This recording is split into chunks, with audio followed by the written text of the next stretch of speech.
Hi everyone, welcome to J R tutorials. I am your friend Rahul Jeswa. तो दोस्तों कैसे हो आप सभी लोग? आई होप आप लोग अच्छे होंगे और आप सभी की जो स्टडीज होगी वो भी बेहतरीन तरीके से चल रही होगी। ठीक है, तो जैसा कि आप जानते हैं कि हमने न्यू बैच स्टार्ट किया है जिसमें हम आपको आपके जो जितने भी चैप्टर्स है साइंस और मैथ्स के उसको दोबारा से पढ़ा रहे हैं। तो ऑलरेडी जो न्यू बैच है वो स्टार्ट हो चुका है और ऑलरेडी हमने 7th स्टैंडर्ड की साइंस की अगर मैं बात करूं तो 2 चैप्टर कंप्लीट कर दिया है। हमने स्टार्ट किया है चैप्टर नंबर 3 जिसका नाम है प्रॉपर्टीज ऑफ नेचुरल रिसोर्सेज और इसका भी एक लेक्चर हमने बना दिया है। अगर आपने वो वीडियोस नहीं देखे तो प्लीज चेकआउट करते रहना। और साथ ही मैं ये भी बता दूं कि ये तो न्यू बैच है लेकिन ऑलरेडी जो ओल्ड बैच था उसमें सारे के सारे चैप्टर्स ऑलरेडी प्रेजेंट है।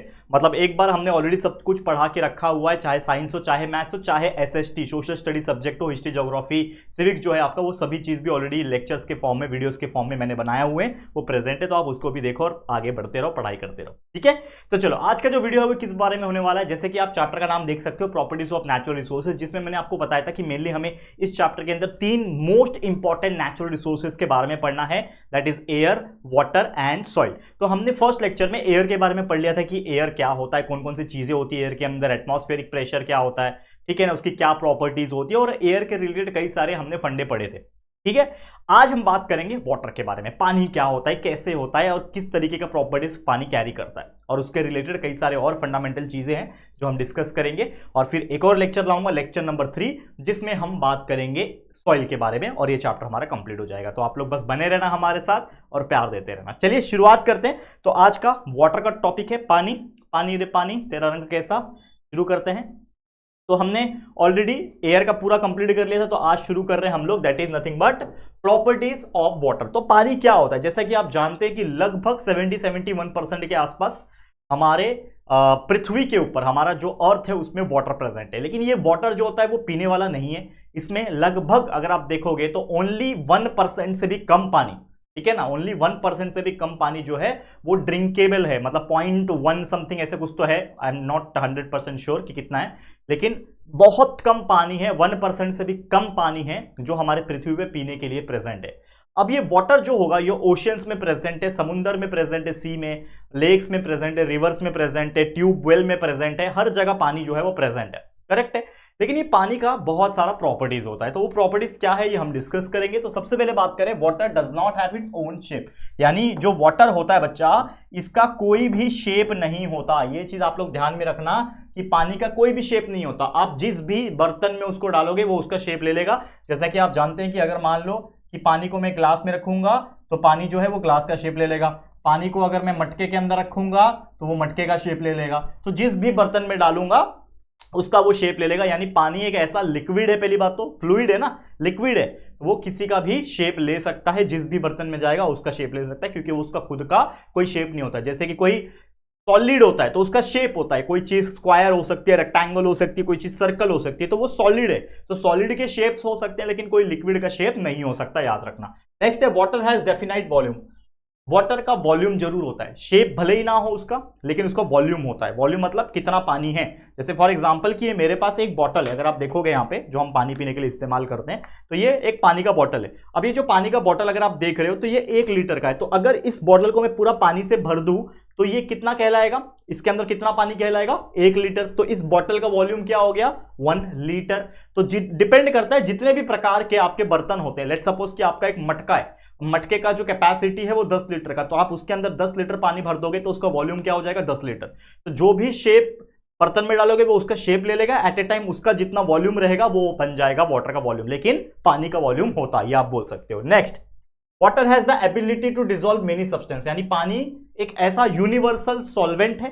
सॉल्वेंट मतलब क्या होता है, जिसके अंदर कोई चीज डिसॉल्व हो जाए। तो पानी एक ऐसा चीज है जिसके अंदर बहुत सारी चीजें डिसॉल्व हो जाती है। पानी के अंदर आप शक्कर डालो, डिसॉल्व हो जाता है। पानी के अंदर आप नमक डालो, डिसॉल्व हो जाता है। पानी के अंदर नींबू निचोड़ के डाल दो, डिसॉल्व कर देता है। पानी के अंदर बिस्कुट भी डाल दोगे जो बिस्किट होता है ना, बिस्किट ठीक है तो वो भी डाल दोगे तो वो भी एक टाइम पे डिसॉल्व हो जाएगा। मतलब there are so many other substances also जो पानी के अंदर डालते ही वो घुल जाता है, उसके अंदर डिसॉल्व हो जाता है, इसीलिए इसको कहा जाता है यूनिवर्सल सॉल्वेंट। ठीक है, next, it can pass through any small holes. अगर आपको कोई, जैसे मैंने एग्जांपल दिया, जैसे बॉटल है मेरे पास, अब इस बॉटल के नॉर्मली मैं कहीं पे एक छेद मार दूंगा तो अगर पानी भरा रहेगा तो उस छेद में से पानी जो है वो निकल जाएगा। तो पानी बोलते हैं ना, जहां उसको जगह मिलेगा वहां वो घुस सकता है। पानी की एक ऐसी कैपेबिलिटी होती है, उसको अगर छोटे से छोटा होल मिल जाए, छोटे से छोटा गैप्स मिल जाए या फिर क्रैक मिल जाए, कहीं पे भी दरार है, जैसे आपने देखा होगा कि हमारे घरों में बारिश के टाइम पे, क्योंकि मेरा ऑफिस है और मेरा ऑफिस का जो बाहर वाला दीवार है उसमें थोड़ा क्रैक आ चुका है, तो बारिश जब आता है तो वो क्रैक में से पानी घुस जाता है और अंदर की तरफ से पानी हल्का हल्का आता है। तो कहने का मतलब क्या है कि जो क्रैक्स होता है उसके अंदर भी पानी घुस जाता है, क्योंकि पानी इतना डाइल्यूट होता है, इतना पतला होता है कि वो किसी ना छोटे छोटे क्रैक्स, होल्स या फिर कहीं से भी वो घुस के आ जाता है। ठीक है, next, water freezes to form ice. ये तो हम सब बचपन से जानते हैं कि वाटर को अगर आप फ्रीज कर दो, फ्रीज यानी उसका टेम्परेचर लगभग 0 या फिर उससे कम कर दो, तो वो बर्फ बन जाता है, आइस बन जाता है, जो कि हम लोग अक्सर फ्रीज में हम लोग करते हैं। अगर आपने नहीं देखा होगा तो आपको क्या करना है, बर्तन ले लेना है, एक छोटा सा कोई भी कटोरा ले लेना है, उसमें पानी भरना है और उसके अपने फ्रीजर में डाल देना है। फ्रीजर मतलब जो फ्रिज के सबसे ऊपर होता है ना, फ्रीजर, उसमें डाल देना है। देखो ये मैं इतना एक्सप्लेन कर रहा हूँ, मुझे पता है आप सभी लोग को पता होगा कि फ्रीजर क्या होता है, लेकिन फिर भी जिनको नहीं पता तो उसमें डाल देना है, छोड़ दो 4-5 घंटे के लिए, तो वो बर्फ बन जाता है, यानी आइस बन जाता है। Next, water expands on freezing. तो जनरल तौर पर अगर आप देखोगे कोई भी लिक्विड की अगर मैं बात कर लूँ, कोई भी लिक्विड की बात कर लूँ, अगर हम उसको गर्म करेंगे तो वो क्या होता है, एक्सपांड होता है, और कूल करेंगे, फ्रीज करेंगे तो वो कॉन्ट्रैक्ट होता है। कोई नॉर्मल चीज की बात कर रहा हूं, कोई लिक्विड की बात कर लो, कोई भी लिक्विड ले लो, उसको अगर आप ठंडा कर रहे हो तो उसका साइज छोटा होता है, यानी कॉन्ट्रैक्ट होता है। लेकिन पानी के केस में उल्टा होता है। पानी एक ऐसा चीज है जिसको अगर आप फ्रीज करोगे, तो वो एक्सपांड होता है और उसके वजह से उसका वॉल्यूम भी इंक्रीज हो जाता है। तो ये एक बहुत ही अलग बिहेवियर है पानी का, जिसको हम लोग बोलते हैं एनामेलस बिहेवियर, जो कि हमारा एक टॉपिक भी है, अभी थोड़ी देर में पढ़ेंगे एनामेलस बिहेवियर क्या होता है, क्यों होता है, मैं आपको बताता हूं, टेंशन मत लेना। ठीक है, नेक्स्ट है ice is lighter than water. Obviously अगर आप कोई पानी ले लो और आइस ले लो तो आइस जो होगा वो हल्का होता है, इसीलिए आपने देखा होगा जहां पे ठंड पड़ती है, जैसे वेस्टर्न कंट्रीज में आप जाओगे तो झील जो होते हैं, लेक्स, नदियां वगैरह होती है, वो पूरी सी बर्फ बन जाती है। तो ऊपर का जो लेयर होता है वो आइस होता है, लेकिन नीचे अभी भी पानी है। क्यों? क्योंकि बर्फ जो होता है वो हल्का होता है वजन में, और जो पानी होता है वो भारी होता है उसकी डेंसिटी, तो इसके लिए बर्फ जो है पानी के ऊपर तैरता है, ये याद रखना। समझ में आ गया? तो ये बहुत सारे प्रॉपर्टीज हमने डिस्कस करा दिया और उम्मीद करता हूं आपको ये बहुत अच्छी तरीके से क्लियर हो गया होगा। आगे बढ़ जाते हैं, नेक्स्ट टॉपिक पे चलते हैं, जो कि होने वाला है डेंसिटी ऑफ वाटर। अब जैसे हमने पानी के बारे में बताया, तो पानी का एक और प्रॉपर्टी है डेंसिटी। तो ये वर्ड शायद आपने पहले भी सुना होगा। डेंसिटी का मतलब क्या होता है, इसको बहुत अच्छी तरीके से समझो। डेंसिटी का एक डेफिनेशन है मास पर यूनिट वॉल्यूम, यानी कितने वॉल्यूम में कितना मास है, that is nothing but the density. For example अगर मैं बात करूं, मैंने 1 लीटर पानी ले लिया और उस पानी में मैंने कुछ ऐसा चीज, ऑब्जेक्ट जो है वो डाल दिया, ठीक है, तो क्या होगा, ज्यादातर चांसेस है कि वो ऑब्जेक्ट जो है पानी में डूब जाए। लेकिन अगर उस पानी का जो है डेंसिटी ज्यादा है उस ऑब्जेक्ट से, पानी का डेंसिटी ज्यादा है उस ऑब्जेक्ट से, तो ऑब्वियसली वो ऑब्जेक्ट नहीं डूबेगा। लेकिन ऑब्जेक्ट का डेंसिटी ज्यादा है पानी से तो वो ऑब्जेक्ट डूब जाएगा। ठीक है, इसी का एक पूरा चैप्टर है 8th स्टैंडर्ड में, मतलब पूरा चैप्टर नहीं है लेकिन एक टॉपिक है, उसमें न्यूमेरिकल्स पूछते हैं। न्यूमेरिकल्स मतलब क्या होता है कि क्वेश्चन पूछते हैं जिसमें आपको वैल्यू दिया रहेगा कि ये वैल्यू है, इसका डेंसिटी ये है, इसका डेंसिटी ये है, और पता लगाओ कि ये ऑब्जेक्ट पानी में डूबेगा कि नहीं डूबेगा। तो ये क्वेश्चंस एग्जाम में पूछते हैं, या फिर आपके सिलेबस में भी होगा। 8th स्टैंडर्ड में एक चैप्टर है, चैप्टर नंबर 3 आई गेस, कुछ तो नाम है उसका। तो उस चैप्टर में चीज दिया है, मैंने हाल ही में पढ़ाया था 8th स्टैंडर्ड के बच्चों को, आप वीडियो देख सकते हो जाके अगर आपको देखना है। लेकिन अभी फिलहाल 7th में हो तो फोकस करो। तो कहने का मतलब क्या है डेंसिटी का, कि it is defined as the mass per unit volume. क्या होता है, मास पर यूनिट वॉल्यूम, यानी कि डेंसिटी इज इक्वल टू क्या हो जाएगा formula, mass upon volume. Density is equal to mass upon volume. और ऑब्वियसली हर एक प्रॉपर्टी का एक यूनिट होता है, तो डेंसिटी का यूनिट क्या हो जाएगा, ऐसा यूनिट। मास का यूनिट क्या होता है, केजी होता है, और वॉल्यूम का यूनिट होता है मीटर क्यूब। तो केजी पर मीटर क्यूब हो जाएगा आपका SI unit, international standard unit हो जाएगा केजी पर मीटर क्यूब। वही अगर सीजीएस सिस्टम सेंटीमीटर ग्राम की बात करें तो मास मेरा ग्राम में ले लेंगे और मीटर क्यूब का बन जाएगा सेंटीमीटर क्यूब। तो ग्राम पर सेंटीमीटर क्यूब, जिसको हम लोग बोलते हैं डेंसिटी का यूनिट। समझ में आ गया? तो कभी भी एग्जाम में पूछता है कि define density, what is the unit of density, तो ये आप लिख सकते हो। उम्मीद करता हूं ये चीज आपको बहुत अच्छी तरीके से क्लियर हो गया होगा। चलते हैं हम लोग नेक्स्ट टॉपिक की तरफ। तो अगला टॉपिक क्या है, ये आ गया असली खेल, जो कि मैं आपको बता रहा था, एनामेलस बिहेवियर ऑफ वाटर। ये है क्या, ये कौन सा बिहेवियर है भाई? तो जैसे मैंने बताया कि अगर आप कोई भी आप क्या ले लो, लिक्विड ले लो, कोई भी लिक्विड ले लो, अगर आप देखोगे जब भी कोई सब्सटेंस का जो टेम्परेचर है उसकी अगर बात हम करें, तो उसको अगर लोअर करते हैं हम लोग, तो उसका जो डेंसिटी होता है वो क्या होता है, इंक्रीज होता है। जब भी कोई सब्सटेंस का हम लोग टेम्परेचर को कम करते हैं, तो टेम्परेचर जब कम होता है तो वो कॉन्ट्रैक्शन आएगा, और उसमें कॉन्ट्रैक्शन के वजह से क्या हो जाएगा, उसका जो डेंसिटी है वो बढ़ जाएगा, और इसीलिए बर्फ जो होता है वो पानी के ऊपर तैरता है यूजुअल तौर पे, हमको पता है। तो अगर मान लो कोई मेरे पास लिक्विड है, उसको मैंने क्या किया, ठंडा किया, फ्रीज कर रहा हूं, तो उसका क्या हो जाएगा, कॉन्ट्रैक्शन होगा, और कॉन्ट्रैक्शन में क्या हो रहा है, उसकी जो डेंसिटी है वो क्या हो रही है, इंक्रीज हो रही है, और उसका जो वॉल्यूम होगा वो डिक्रीज होगा। डेंसिटी इंक्रीज हो रही है, वॉल्यूम जो होगा वो डिक्रीज हो रहा है, क्योंकि कॉन्ट्रैक्ट कर रहा है मतलब छोटा हो रहा है, तो वॉल्यूम भी छोटा होगा लेकिन डेंसिटी बढ़ जाएगी। ठीक है, यूजुअल तौर पे ये होता है। अब अगर मैं बात करूं वाटर की, जैसे मैंने थोड़ी देर पहले आपको प्रॉपर्टीज में भी बताया कि पानी एक ऐसा अलग पदार्थ है। यूजुअली कोई भी लिक्विड ले लोगे तो ऐसा ही होता है कि भाई उसको ठंडा करूंगा तो कॉन्ट्रैक्शन होगा, वॉल्यूम कम होगा, डेंसिटी बढ़ेगा। लेकिन पानी के केस में ऐसा नहीं होता है। पानी के केस में एक अलग बिहेवियर होता है, ये एक एक्सेप्शन है। तो यूजुअल तौर पे होता क्या है कि जब भी आप कोई नॉर्मल वाटर ले लो, ठीक है, देखो ध्यान से सुनना, कोई भी आप नॉर्मल वाटर अगर लोगे, ठीक है, इसको समझो अच्छी तरीके से, आप क्या ले रहे हो, पानी नॉर्मल ले रहे हो। अब नॉर्मल टेम्परेचर पे पानी जो होता है वो हो सकता है 15 डिग्री, 20 डिग्री, 25 डिग्री के आसपास होता है। कोई भी नॉर्मल पानी की अगर मैं बात करूं 10 डिग्री, 15 डिग्री तो होता ही है। तो ये नॉर्मल पानी को अगर मैं ठंडा कर रहा हूं, फ्रीजर में डाल दिया मैंने, ठंडा कर रहा हूं, कूल डाउन कर रहा हूं, तो यूजुअल तौर पे क्या होना चाहिए, यूजुअल तौर पे उसका जो वॉल्यूम है वो कम होना चाहिए। ठीक है, तो वॉल्यूम क्या होना चाहिए, उसका वॉल्यूम जो है वो कम होना चाहिए। वॉल्यूम क्या होगा, डिक्रीज होगा।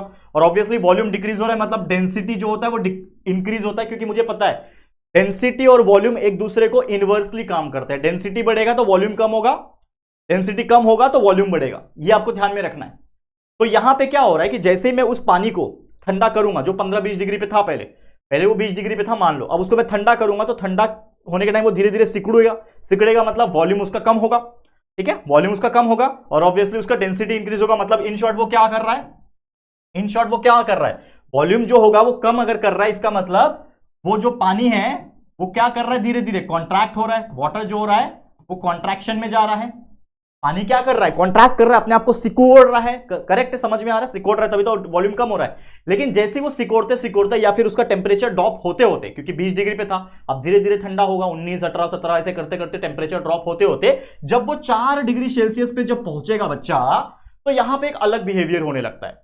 जैसे ही पानी 4 डिग्री पे पहुंचता है, 4 डिग्री से जैसे ही वो नीचे आने लगता है, तो यहां पे चीजें उल्टी होने लगती है। उल्टा क्या होने लगता है कि यूजुअल तौर पे पानी का हो रहा था वॉल्यूम डिक्रीज, लेकिन यहां पे क्या होने लगता है, उसका जो डेंसिटी होता है, जो पहले इंक्रीज हो रहा था, अब वो क्या करेगा, डेंसिटी जो होगा वो डिक्रीज होना स्टार्ट करेगा। तो पहले हो रहा था डेंसिटी इंक्रीज, अब हो रहा है डेंसिटी, पहले इंक्रीज हो रहा था अब डिक्रीज हो रहा है, जिसकी वजह से वॉल्यूम जो पहले डिक्रीज हो रहा था, अब वॉल्यूम क्या होने लगा है, इंक्रीज होने लगा है। इसका मतलब वॉल्यूम जब बढ़ने लगा है, मतलब पानी क्या कर रहा है, पानी एक्सपांड कर रहा है, पानी क्या कर रहा है, एक्सपांशन में जा रहा है। तो सोचो कि जब पानी का टेम्परेचर 20 डिग्री था और धीरे धीरे करके वो ठंडा हो रहा था, तब वो नॉर्मल एक्ट कर रहा था, जैसे पानी होता है या फिर कोई और लिक्विड होता है, वैसे ही वो बिहेव कर रहा था कि भाई जब ठंडा हो रहा है तो उसका वॉल्यूम डिक्रीज होगा, डेंसिटी इंक्रीज होगा और ऑब्वियसली वो जाएगा कॉन्ट्रैक्शन में, सिकुड़ेगा, कॉन्ट्रैक्शन में जाएगा। लेकिन जैसे ही पानी भाई साहब जो है वो 4 डिग्री पे आते हैं और उसके नीचे जाने की कोशिश करते हैं, तो अकॉर्डिंग टू द रूल, कायदे के हिसाब से, रूल के हिसाब से, तो उसको और सिकुड़ना चाहिए। उसका जो वॉल्यूम होगा दोस्तों वो और डिक्रीज होना चाहिए, डेंसिटी जो था वो और इंक्रीज होना चाहिए, लेकिन ऐसा हो रहा नहीं है। इसके बिल्कुल उल्टा हो रहा है कि जैसे ही वो 4 डिग्री के नीचे आया, इसका जो डेंसिटी था, जो पहले क्या हो रहा था, इंक्रीज हो रहा था, अब वो उल्टा होने लगा 4 डिग्री के नीचे आते ही, कि जब अब डेंसिटी डिक्रीज होने लगा। जैसे ही डेंसिटी डिक्रीज होगा तो वॉल्यूम ऊपर जाएगा, यानी वॉल्यूम इंक्रीज होने लगेगा, वॉल्यूम इंक्रीज होने लगेगा यानी पानी जो था वो क्या हो रहा है, एक्सपांड हो रहा है, तो यानी वाटर जो है एक्सपांशन में जा रहा है। और इसीलिए इसको बोलते हैं बहुत ही यूनिक बिहेवियर। और ये जो अलग बिहेवियर है पानी जो करता है 4 डिग्री के नीचे, after 4 degree Celsius, after going below the 4 degree Celsius, water show a very unique behaviour, और इसी यूनिक बिहेवियर को बोलते हैं एनएमएलएस बिहेवियर ऑफ वाटर। क्या कहते हैं बच्चा, एनएमएलएस बिहेवियर ऑफ वाटर। उम्मीद करता हूं आप लोग को समझ में आ गया होगा। अब ये क्यों होता है, ये फिलहाल मैं इसका जवाब मैं अभी नहीं दूंगा, क्योंकि ये 7th स्टैंडर्ड है। सब कुछ अभी जान लोगे तो 9वीं और 10वीं में क्या पढ़ोगे, तो कंप्लीट चैप्टर के अंदर एक पूरा टॉपिक है, हीट करके एक चैप्टर है। जब आप 10वीं में जाओगे, अभी भी आप सिलेबस देख सकते हो, या फिर हमने अभी भी 10वीं में हीट चैप्टर पढ़ा है तो उसमें आप देख सकते हो। तो एनएमएलएस बिहेवियर वाटर के ऊपर कंप्लीट एक पूरा बड़ा सा टॉपिक है, जिसमें आपको एक्सप्लेन किया है with the help of the hopes apparatus. एक मशीन है, एक अपैरेटस है, जिसके हेल्प से आपको एक्सप्लेन किया। लेकिन अभी मैं बताऊंगा तो आपको समझेगा नहीं, तो बस इतना याद रखो कि 4 डिग्री के नीचे बिहेवियर उल्टा होता है उस बिहेवियर को एनोमलस बिहेवियर ऑफ वाटर बोलते हैं। याद रहेगा ये सब चीजें। और क्या बोल सकते हैं हम लोग कि 4 डिग्री पे ही मैक्सिमम डेंसिटी ऑफ वाटर होता है। यानी अगर आपको कोई पूछेगा कि डेंसिटी ऑफ वाटर मैक्सिमम कब होता है, कितने डिग्री पे होता है, तो आप बोलोगे 4 डिग्री पे पानी का जो डेंसिटी है वो सबसे मैक्सिमम होता है, जो कि जनरल तौर पे 1 kg पर मीटर क्यूब होता है या फिर 1 ग्राम पर सेंटीमीटर क्यूब होता है। वो आप याद रखो, ठीक है, क्लियर है, समझ में आ गया। चलिए आगे बढ़ जाते हैं। नेक्स्ट टॉपिक क्या है? Next topic experiment for density. अब डेंसिटी को वैसे तो हमने ये चीज को एनोमलस बिहेवियर को समझा दिया, लेकिन डेंसिटी की जो हम बात कर रहे थे उसको थोड़ा सा और समझेंगे एक्सपेरिमेंट से। तो समझ लो कि मैं एक्सपेरिमेंट एक कर रहा हूं कि मेरे पास एक बीकर है, ठीक है, मेरे पास क्या है बच्चा, एक बीकर है जिसके अंदर मैं क्या भरूंगा बच्चा, जिसके अंदर मैं पानी भरता हूं। इसके अंदर मैं क्या भर रहा हूं? पानी।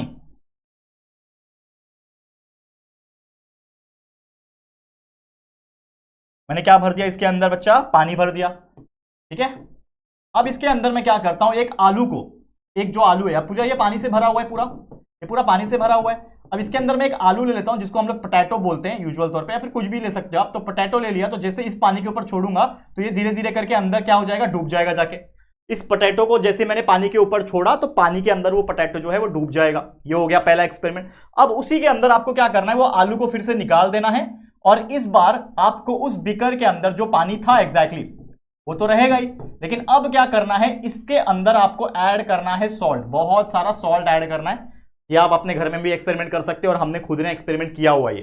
अगर आप चाहते हो तो आप हमारे इसी चैनल के अंदर JR ट्यूटोरियल्स के अंदर वीडियो सेक्शन में जाके थोड़ा स्क्रॉल कर लो, 1 महीना पहले चले जाओ, 1-1.5 महीने पहले मैंने और हमारे जो नौशाद सर है, हम दोनों ने मिलकर एक एक्सपेरिमेंट किया था जिसमें हमने आलू और एक बकेट का यूज करके और नमक का यूज करके ये एक्सपेरिमेंट को प्रूव करके दिखाया है लाइव। आप जाके देखो वो वीडियो को, मजा आ जाएगा आप लोग को।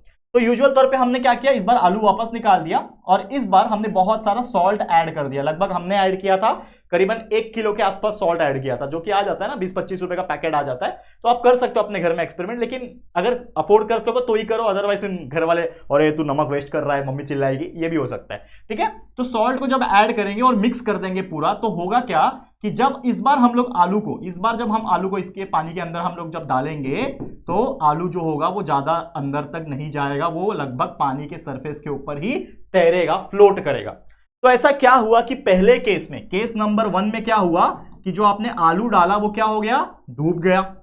और केस नंबर 2 में जब आपने उसी पानी के अंदर सॉल्ट ऐड कर दिया और फिर आलू डाला तो वो नहीं डूबा। तो ऐसा क्यों हुआ? Because of the density. यही है पूरा डेंसिटी का खेल। तो हो क्या रहा है यूजुअल तौर पे कि आपने जब नॉर्मल वाटर में आलू डाला तो ऑब्वियसली उस टाइम पे जो पानी का जो डेंसिटी था, ठीक है, उस टाइम पे देखो ध्यान से समझो इसको, उस टाइम पे जो डेंसिटी था किसका, वाटर का, वो क्या था, ज्यादा था, और आलू का जो डेंसिटी था वो कम था। आलू का जो डेंसिटी था कम था। तो इस केस में क्या था कि जो डेंसिटी ऑफ वाटर था वो ज्यादा था और आलू का जो डेंसिटी था, सॉरी उल्टा बोल दिया, वाटर का जो डेंसिटी था वो कम था और पोटैटो का जो डेंसिटी था वो ज्यादा था, इसीलिए वो डूब गया। लेकिन इस केस में क्या हुआ कि जैसे ही आपने सॉल्ट, नमक को पानी में डाल दिया और घुला दिया, तो होता यह है कि whenever we are adding a salt in a water its density increases। यानी इस बार क्या होगा कि जो वाटर होगा उसकी जो डेंसिटी है बढ़ जाएगी, और पोटैटो की तो उतनी की उतनी थी, तो इस पर पानी का जो डेंसिटी है वो बढ़ गया, इसीलिए वो ऑब्जेक्ट नहीं डूबेगा, याद रखना। इसीलिए समुंदर का जो पानी होता है इसमें बहुत सारी चीजें डूबती नहीं है जल्दी। आप नदी के पानी में कुछ चीज डालो वो डूब जाएगा, लेकिन समुंदर के पानी में डालो तो वो समुंदर उसको बाहर फेंक देता है, क्योंकि पहली बात तो समुंदर के पानी में आप इजीली फ्लोट कर पाओगे। कभी करके देखना, अंदर तक मत जाना, रिस्की होता है, किसी के गाइडेंस में जाओगे तो अच्छी बात है, लेकिन आप किसी नॉर्मल पानी में तैरो तो जल्दी डूबने का डर होता है, ठीक है। आप कुएं के पानी में, आप नदी के पानी में तैरोगे तो आपको लगेगा कि आप जल्दी डूब रहे हो, लेकिन आप समुद्र के पानी में तैरोगे तो आपको ऐसा लगेगा कि यार नीचे से कुछ ऐसा फ्लोट करने में हेल्प मिल रहा है। क्यों? क्योंकि पानी का डेंसिटी बहुत ज्यादा है, ठीक है, समझ में आ गया डेंसिटी एक्सपेरिमेंट से। अब उसी में 3 चीज है वो पढ़ लो कि सबसे पहले होता है सॉल्यूट। जैसे हमने देखा तो सॉल्यूट का मतलब क्या होता है, द सब्सटेंस दैट डिसॉल्व, यानी इस केस में जो सॉल्यूट हो जाएगा हमारे लिए क्या हो जाएगा, सॉल्ट। मतलब एक ऐसा चीज जिसको हम किसी के अंदर डाले तो उसको बोलते हैं सॉल्यूट। फिर जिसके अंदर डाल रहे हैं वो होता है सॉल्वेंट, इसको क्या बोलते हैं, सॉल्वेंट बोलते हैं। तो यहां पे सॉल्वेंट कौन है, वाटर, ठीक है, यहां पे सॉल्वेंट कौन है, वाटर। और एक होता है सॉल्यूशन।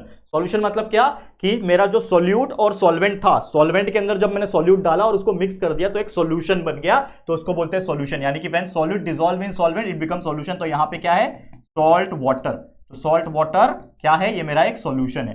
तो इस प्रकार से ये चीजें हमने आपको बता दी और उम्मीद करता हूं आप लोग को बहुत अच्छी तरीके से क्लियर हो गया होगा।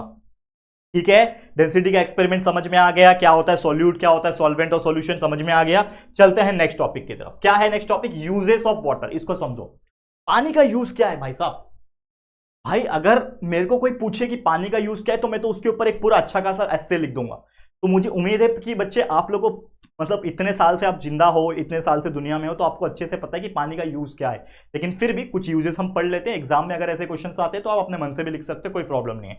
तो क्या है यूजेस, अगर हम बात करें, देखो ध्यान से समझो इसको। यूज फॉर ड्रिंकिंग, ये तो यूनिवर्सल है भाई, पानी का इस्तेमाल पीने के लिए होता है, ये आप लिख सकते हो। नेक्स्ट है एज वाटर फ्लोज इजीली, पानी जो है वो इजीली बहता है क्योंकि उसके पास फ्लूइडिटी की प्रॉपर्टी है।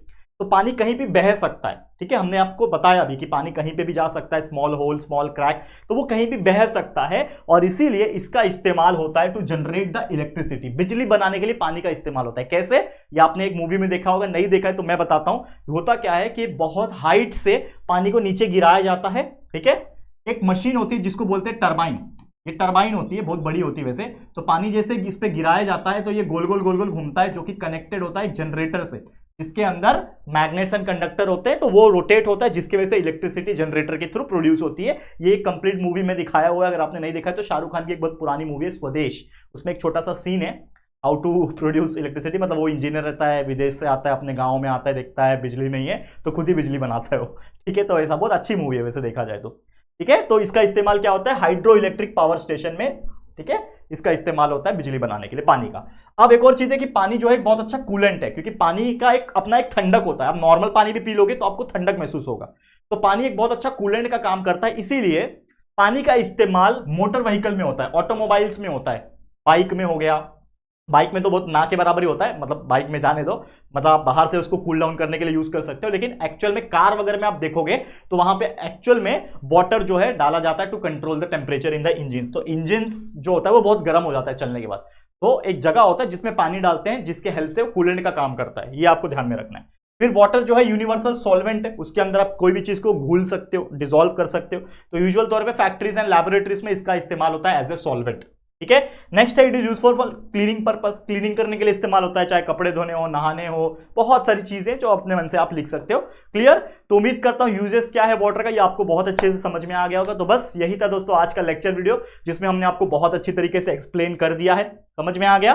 तो आज का कंप्लीट होता है, लेकिन हम लोग नेक्स्ट लेक्चर में बात करेंगे यूजेस एंड या फिर जो पूरा टॉपिक है हमारा सॉइल का, उसके बारे में बात करेंगे। तो आज का वीडियो एंड करते हैं। ये वीडियो आपको कैसा लगा जरूर से कमेंट करके बताना। वीडियो पसंद आया है तो प्लीज वीडियो को लाइक करना और शेयर कर देना अपने सभी दोस्तों के साथ, जितना हो सके शेयर करो, ताकि लोगों को अवेयरनेस क्रिएट हो और लोगों को पता चले कि हम इतना मेहनत करके उनके लिए एक नया वीडियो बना रहे हैं, वो भी इतना पैसा खर्चा करके नया डिजिटल बोर्ड लेके। तो प्लीज शेयर टू एवरीवन, और पहली बार आए हो चैनल पे और अभी तक चैनल को सब्सक्राइब नहीं किया है तो प्लीज हमारे चैनल को सब्सक्राइब करके बेल आइकन को भी प्रेस कर देना, ठीक है दोस्तों। तो चलो फिर जल्दी मिलेंगे एक और न्यू वीडियो में, तब तक के लिए thank you and good bye.